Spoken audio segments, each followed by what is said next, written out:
Picture yourself in a high-stakes meeting. You pitch an idea, and a colleague smirks, making a subtle, mocking joke at your expense. Your heart races, your face flushes, and before you even process the words, you snap back with a defensive remark. That instant reaction is level 1 thinking. You feel an emotion, anger, anxiety, or the urge to freeze, and you immediately act on it.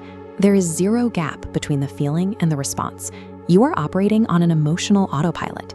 Look at what happens to the dynamic. By acting on those raw, unverified feelings, you expose your insecurities and hand over leverage. The person who provoked you is now pulling the strings. Living in this state ensures your decisions and reactions are dictated by whoever knows how to push your buttons. The way out is a cognitive leap to level 2 thinking, metacognition.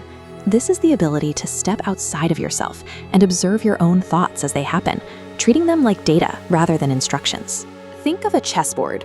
While a pawn simply experiences the stress of the game, reacting to every move the opponent makes, the player is detached.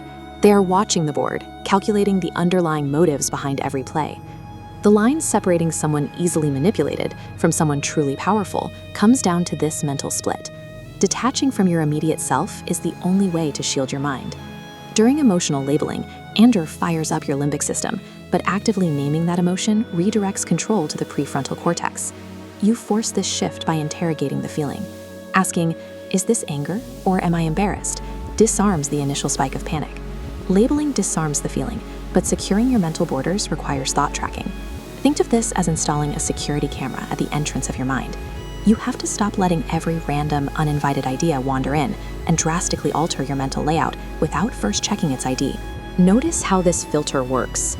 Fear-based thoughts cause you to spiral, so the camera rejects them. Fact-based thoughts stabilize your mind. Tracking this reveals a disturbing truth. Many floating anxieties aren't yours. They are installed by external pressures or people trying to control you. By labeling what you feel and vetting what you think, you force a gap between stimulus and response. Inside that gap is where self-control lives. If you fail to secure that gap, you leave yourself open to the antagonist of this psychological game, the monster. These are manipulators who use theory of mind, the ability to simulate what others are feeling, to read and exploit your reactions. Their first tactic is thought planting. A skilled manipulator rarely tells you what to do directly. Instead, they use subtle cues and loaded questions to drop a seed of doubt, framing it so you conclude their objective was your idea. A reactive thinker takes that planted thought and blindly waters it, obsessing over it until it takes root. A metacognitive thinker scans the thought, traces it back to the conversation, and identifies it as a foreign object. This diagram illustrates their second weapon, calculated silence. When you share something personal, the manipulator responds with a prolonged pause. As you scramble to fill the uncomfortable silence, you ramble and hand over sensitive information, while they stand still, giving up nothing. The third tactic relies on a disguise. It's the victim mask. Some manipulators feign weakness, telling tragic stories about how no one understands them. They do this to weaponize your empathy against you. This false vulnerability creates an emotional debt. You feel an urge to prove you are different, so you invest time and energy. Once you're trapped, the manipulator flips the script, framing you as the villain the second you try to set a boundary. Empathy is a vital human trait, but without the boundary of metacognition, it makes you the ideal, willing host for someone else's control. To neutralize these tactics, you deploy strategic observation. This requires splitting your awareness. One part of you is actively speaking, while the other part is quietly observing the interaction as if watching a movie. This third-person perspective changes the interaction.